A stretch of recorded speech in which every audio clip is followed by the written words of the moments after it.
కానీ ఇక మంచిది కాదని ఊరుకుంటున్నా. ఇక ఆయన బాధ ఏందో నాకు అర్థం కాదు. ఇప్పుడు అడ్డిమారి గుడ్డి దెబ్బలో ముఖ్యమంత్రి అయిపోయింది.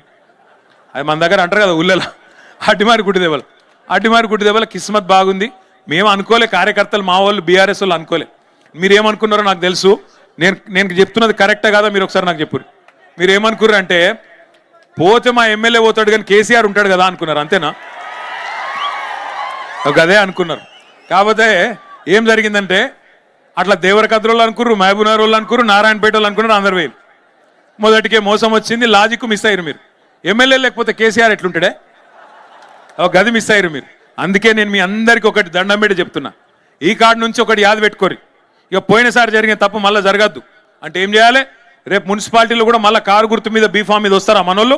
వస్తే మీరు ఏం చేయాలంటే వాడు సక్కటోడా, వాడు పొడుగు ఉన్నాడా, వాడు పొట్టిగా ఉన్నాడా, ఇవన్నీ చూడకురి. ఆడు మంచోడు కదా, అవన్నీ కాదు. ఒక కారు గుర్తు మీద ఒక అభ్యర్థి వచ్చిండంటే కేసీఆర్ గారు అన్ని ఆలోచించే ఇచ్చింటాడు అనుకోవాలా. కారు చూడాలా, కేసీఆర్ని యాడ్ చేసుకోవాలా, గట్టిగా ఒత్తాలి. అంతేగాని ఇక మళ్ళీ చర్చలు పెట్టద్దు. మళ్ళీ ఇక మా ఓడు పోతే వేయండి కానీ కేసీఆర్ వస్తాడు కదా, ఈ పోతే ఏంది ఆయన గెలుస్తాడు కదా, వద్దుగా. మీరు ఇక్కడి నుంచి గట్టిగా కసి మీద, సరే సర్పంచ్ ఎన్నికల్లో గుర్తులు లేవు కానీ రేపు ఎంపీటీసీ ఎన్నికల్లో, జెడ్పీటీసీ ఎన్నికల్లో, మున్సిపల్ ఎన్నికల్లో కారు గుర్తు గులాబీ జెండా ఉంటుంది. అది మాత్రమే చూడాలి తప్ప అటు ఇటు చూడద్దిగా. పక్కన మళ్ళా తప్పు చేయరు కదా, గట్టి కొట్లాడదామా? కొట్లాడదాం. రెండో మాట, ఇంకొక మాట నేను విజ్ఞప్తి చేసేది మీకు, దయచేసి ఒకటి గుర్తుపెట్టుకోండి. మీరు మున్సిపల్ ఎన్నికల్లో కనుక గట్టికి కొడితే నాకు తెలిసి రేవంత్ రెడ్డి జిల్లా పరిషత్ ఎన్నిక పెట్టే ధైర్యం కూడా చేయడు. ఆయనకి ఇప్పటికే భయం అవుతుంది. మీరు 40% సర్పంచులు గెలిచినారు, దాంతోనే భయపడి సస్తున్నాడు. మళ్ళా గుర్తు మీద ఉండే ఎన్నికలు పెడితే మళ్ళీ నా కుర్చీ ఎక్కడ పోతుందేమో ఆయన భయం. ఎందుకంటే ఢిల్లీ వాళ్ళు ఊకోరు కదా, ఈయన బేకారు ఉన్నాడు తీసిపాడేండ్రా అని అంటారు. ఆయన భయం ఆయనది.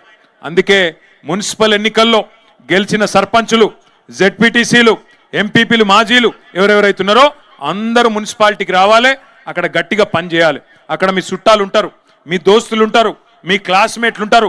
వాళ్ళందరికీ ఒకటే చెప్పాలి, అరే మళ్ళీ తిరిగి కేసీఆర్ గారిని తెచ్చుకోవాలంటే ఈ మున్సిపాలిటీలో కూడా గట్టిగా కారు గుర్తు మీదనే ఒత్తాలా అని చెప్పి గట్టిగా చెప్పి బరాబర్ మనోళ్ళు ఎవరు నిలబడ్డా వారిని గెలిపించుకునే బాధ్యత మనందరం తీసుకోవాలని చెప్పి కూడా నేను కోరుతా ఉన్నా.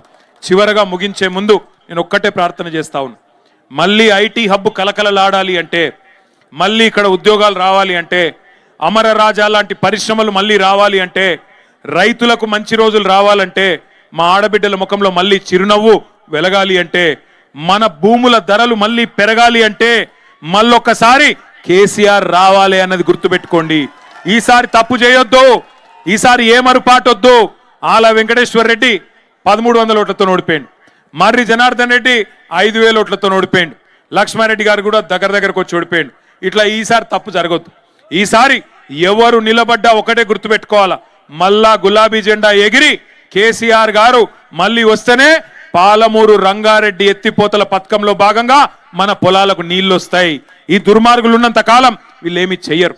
వీళ్ళు అడ్డమైన అబద్ధాలు, అడ్డమైన డైవర్షన్ గేములు అవి తప్ప వీళ్ళు చేసేదేమి ఉండదు. అందుకే దండం పెట్టి చెప్తున్నా, మున్సిపల్ ఎన్నికల నుంచే మన జైత్రయాత్ర మొదలు కావాలి. భవిష్యత్తులో ఆ జైత్రయాత్ర అట్లే కొనసాగాలి. ఈరోజు పాలమూరులో కనబడ్డ జోషు, మహబూబ్నగర్ లో కనబడ్డ జోషు మొత్తం 14 నియోజకవర్గాలకు పాకాల. తప్పకుండా గులాబీ జెండా ఎగరాలని కోరుతూ, జై తెలంగాణ, కేసీఆర్ గారి నాయకత్వం. జర ఆగండి భయ్, ఆగండి. నువ్వు ఇక్కడ మీరు నాయకులందరూ వెనకకుండా, ఇది సర్పంచులకు సన్మాన కార్యక్రమం. మిగతా వాళ్ళు దయచేసి పోవాలి, ఎక్కడో అక్కడ వెనక పోవాలి. సర్పంచులకు సన్మాన కార్యక్రమం, సర్పంచులు కాని వాళ్ళు జరగాలి.